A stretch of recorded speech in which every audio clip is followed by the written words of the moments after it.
Hello and welcome back. This is my 33-week surrogacy bump update. Without further ado, let's get the bump out. As you can see, he's a-growing. The little passenger, the little baby on board, is starting to take over. So I'm actually going to sit down for this bump update and probably all future ones, because standing up for 20 minutes just doesn't sound very appealing right now. Oh.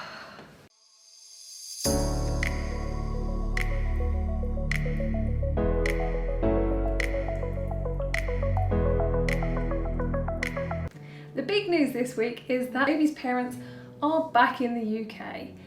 I haven't really done any updates as this has been happening live because I get a little bit paranoid about revealing too much information on the internet as it happens. You know, I like to keep a little bit of privacy, but I am happy to update you guys now they are back in the country, and if their baby is born, they're here to look after him. They booked a baby moon to go to Barbados immediately after Christmas. It was a very last minute trip. Been doing tons of research. They really wanted to get away, one last hurrah. Like many other people in 2020, they didn't get to go away at all as a couple. So they wanted a nice, relaxing holiday. Unfortunately, they caught coronavirus on the plane on the way to Barbados. There was absolutely no way to have foreseen this was going to happen. Picked the safest place in the world. It was a damn sight safer than the UK at the time, and it was unfortunate that the rules got changed while they were in the air, so they had to do another coronavirus test when they landed in Barbados, and that's when Al tested positive. The standard procedure in Barbados is that anyone who tests positive for coronavirus immediately goes into a COVID hospital, which was quite fortunate because Al then went downhill pretty rapidly. He ended up in intensive care. He was on oxygen and steroids. He received the Donald Trump treatment and was monitored constantly for 48 hours after he'd lost consciousness for 15 minutes. His blood oxygen levels went down to 60%. 55% can be fatal. So they really did give him the absolute best care. He honestly thinks that if he was in the UK, the NHS wouldn't have given him anywhere near as good care as he received over there. On the other hand, had it much more mildly. She also had to go into hospital, but was on just an ordinary ward. There was a moment that she had to go into intensive care because she ended up with an inner ear infection, which can be another symptom of coronavirus, which I wasn't aware of, and that caused her to sort of lose balance and get very dizzy, so they wanted to check that it wasn't anything to do with her blood oxygen levels. Fortunately, they are both okay.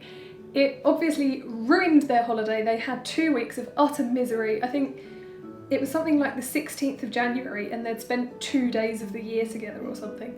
So this lovely romantic baby moon that they were meant to be going on just got absolutely ruined. So they decided to extend the holiday and stay for a little bit longer, actually have a holiday, and they did end up doing their own respective hobbies, some fishing and some yoga, and having a really nice time, which I'm so pleased they did. Could you imagine flying back home straight after having coronavirus in a foreign country? It must have been awful.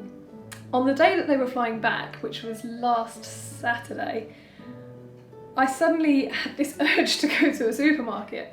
So I popped a little. I really enjoyed it. That sounds ridiculous, but being in lockdown, being in quarantine, you know, you've got to take the small wins where you can. And it was only afterwards when I got back, I was like, I've not been to a supermarket for maybe 6 weeks. Like, what's going on?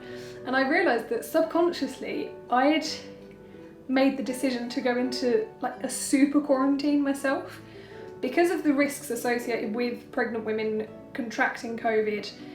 Any pregnant woman over 26 weeks will be given a C-section so that they can then be intubated or any other medical care. And without realising it, I've really protected myself against COVID so that I wouldn't take that risk of the baby being born with the parents thousands of miles away. I definitely didn't realise I was doing it at the time, but since they've been back, I have been out and I've been taking a couple of small calculated risks here and there.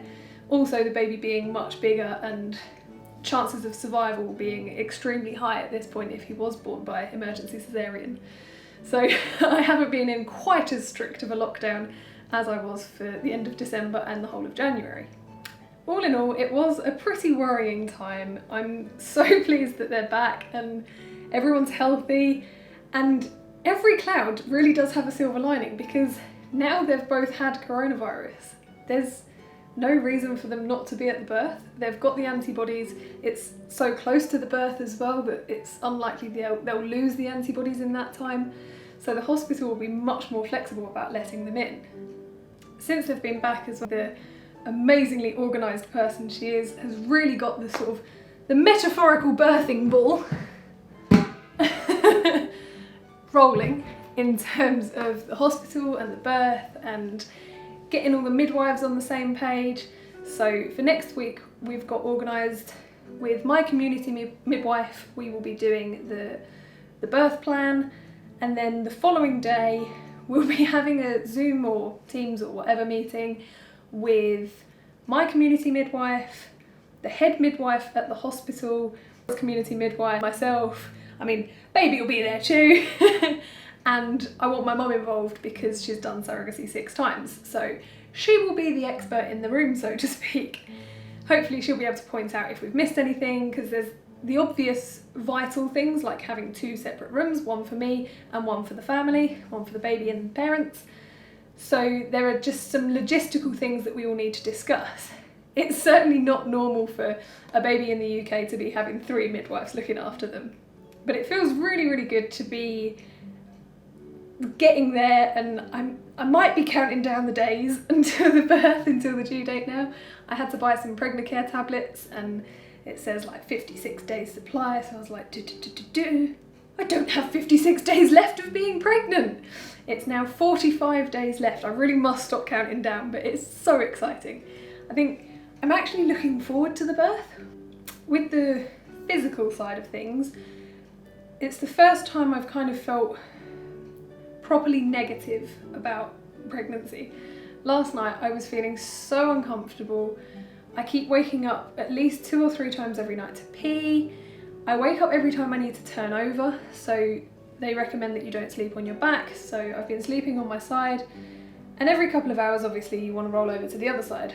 And I think because I'm lugging a big baby around with me now, I wake up to roll over, which is a bit of a pain, because then sometimes you're like, I'm awake now. Usually I do go straight back to sleep, but last night in particular the cat came over and was cuddling me, and then the baby started kicking loads and it was almost hurting because he is getting so powerful now, so I was putting counter pressure on to try and alleviate it a little bit, and yeah, it's starting to get tough. This is possibly why I'm looking forward to the birth, because it will be nice to just slowly start to get my body back, to have some energy. Today I feel really, really good. I've been out for a run, it's sunny. It's so nice not to have a miserable, drizzly, cloudy day like it usually is in the UK this time of year. And I'm feeling much better again about being pregnant, but there definitely are ups and downs when you're heavily pregnant. One really weird thing, now this is probably quite unique and specific to me. I hate my belly button being touched. I hate it being poked, fiddled with, anything like that. Even touching it myself I just find unpleasant.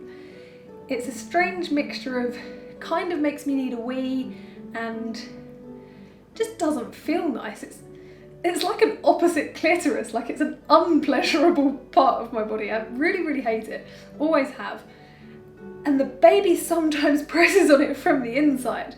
So that's really not a pleasant feeling. I sort of try and get him to move, and when I was running, he was definitely on the back side of my belly button. It's not nice. As before though, there are still no major complications. You know, I'm having a textbook pregnancy, so to speak. There's nothing really major to complain about. I think if I were to have another pregnancy in future, I would take it much more in my stride because I would know what to expect. And this time, Every small little thing that I didn't know would happen to my body is like, wow, this is so interesting. Lastly, I'm so grateful for doing this YouTube channel. I've had so many interesting experiences and talking to people from all over the world. I've recently started chatting to a pregnant woman. I think she's 3 weeks more pregnant than me. She's in Japan, she's from South Africa, and she makes these amazing fitness videos week by week for pregnancy that I have been doing religiously every week in the 3rd trimester, just to try and keep some strength up, to make the birth a bit easier.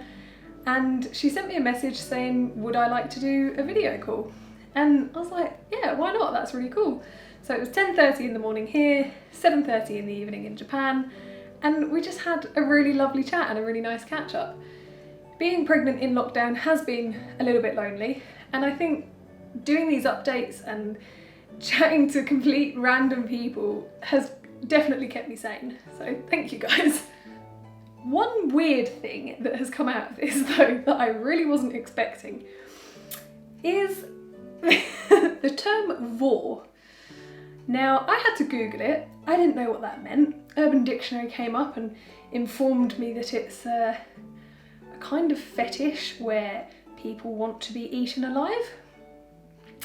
And I had one comment very early on in one of my videos that went into massive detail. It called me Michelle, which was a bit strange, that's definitely not my name, and about how they wanted to be shrunk down and for me to swallow them and to basically live in my belly.